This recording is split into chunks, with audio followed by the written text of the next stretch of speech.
Hello everybody and welcome to our year-end wrap-up video. 2019 has been a really awesome year, filled with great trips, some really beautiful places, and quite a few fun moments. Today's video will be a look back at our entire year, highlighting the different projects and trips we have been on. Of course, all of this would not have been possible without all of you at home watching our videos, so a big thank you to everyone who has watched, commented, and subscribed throughout the year. I really do appreciate it. Okay, so let's get this thing going. Flashback all the way to January 2019. With the release of a new intro video on our channel here on YouTube, we quickly got into the garage for some work on the Jeep. Part 10 of our ZJ Project series saw us doing a rework of our roof rack. We reinforced the rack and made a few changes so that it would be able to support our brand new rooftop tent. This new configuration would allow us to keep the tent stored when not using it, and also mount it firmly to the rack when we went out on adventures. Not long after the project wrapped up, we were soon out on the trail to test everything out. A couple of weeks later, I got the chance to head out to the gorgeous Saddle Mountain area just a bit west of Phoenix for my inaugural camp. I got the chance to play around with the tent, figure out how things worked, and more importantly, see how it sleeps. The scenery on this entire trip was really fantastic, and it ended up being a really great time, and I was really excited about the rooftop tent. At the end of that trip, I sat down to talk a little bit more about why I chose a rooftop tent specifically, where I said this. And if I go out 10 times a year, hopefully more, that's $15 every time I go out. And that's really not that bad in the long run. If you're able to use it more, then it becomes beneficial to you. And that's what I hope to do going forward, is just getting out a little bit more, maybe doing some more overnight trips, having a nicer camp set up when I'm out with my cousin or out with my family. And I think this year I've really held true to that. In all, I've stayed 12 nights in the tent so far throughout the year, in a variety of climates and conditions. After Saddle Mountain, we headed west to the Hacienda Plain and the Purple Pansy Mine, where I was able to spend a couple of days exploring some smaller mines and some more impressive ruins at the Purple Pansy and Ambrosia Mill. I camped out at a nice overlook at the base of Harquahala Mountain and had a really good time. With a few trips under my belt at this point, it was back to the garage to continue work on the Jeep.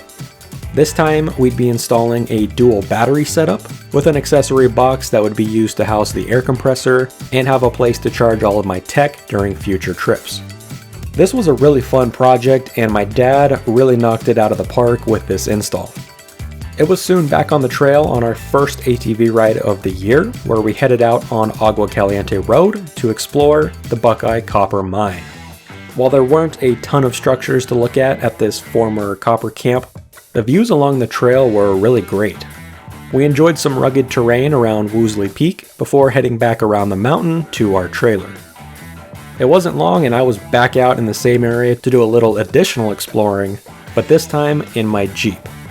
I made it out to the Amtrak derailment site, located in the remote Quail Springs Wash along the rail line.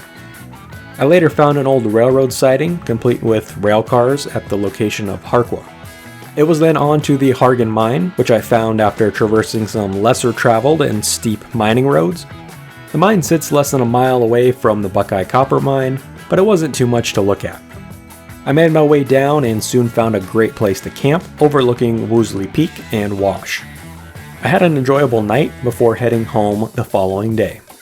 After a quick camp walk-around video, it was back home, where we did some minor projects to the Jeep before our first big trip of the year. We put on our first stabilizer of the year, remounted some old lights, and tested our new air up and air down gear. We loaded up the Jeep, and my cousin and I were soon kicking off our first AZ Off-Road special of the year, which would be featuring the Arizona Peace Trail. We began our journey near Dateland and headed north through the rugged and expansive Palomas Plain. After camping out near the county line, we continued with day 2 by heading north, crossing over I-10 and passing through a couple of old ghost towns. We made a stop at the military ruins of Camp Bows before stopping for the night in the ghost town of Swansea. Day 3 of our trip took us through Planet, across the dry Bill Williams River, and through a series of washes to Lake Havasu City. Things got significantly wetter on Day 4 of our trip as we not only battled through the rain, but also lots of mud and rocky sections of trail.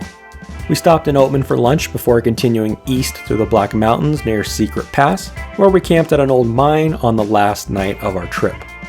With the weather clearing, we eventually made it back home after completing around half of the massive and incredible Arizona Peace Trail loop. We did a little sit down following the trip, and then my Jeep decided to get death wobble.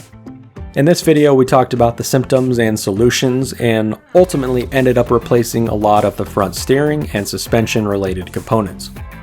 With heavier duty parts, and the right ones replaced this time, we finally got rid of death wobble once and for all. We then took a look at an artifact from 1994, an old Jeep promotional book that features different specs and options for all of the models. As an owner of a 94 Grand Cherokee myself, that was a pretty cool experience. My Jeep, apparently not having enough attention throughout the year, then decided to fail my annual emissions. Not once, but twice.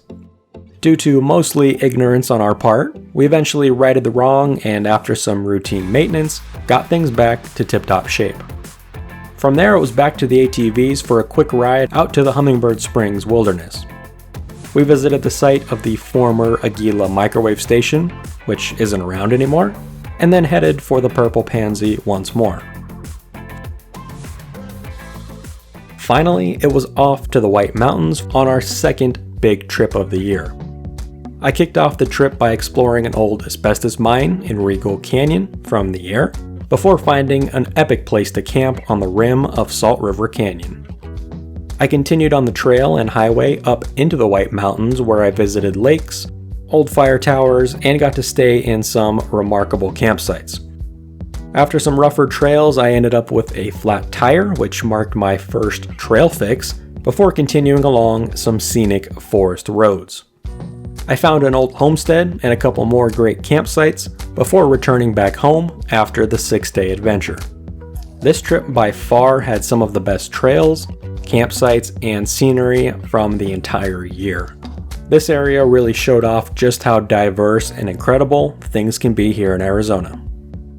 After another sit down, we shared our experience from Camp Jeep, where we got to ride in a new Gladiator on the Jeep obstacle course. And that takes us full circle back to this video. So really, 2019 was an awesome year all around. Lots of great trips, fun moments, and really amazing places. And 2020 is looking exciting. We'll of course be doing some more Jeep projects, which will include a winch install among other things. We may also be announcing a new project, something a little bit different that my dad has been working on and has a really cool backstory.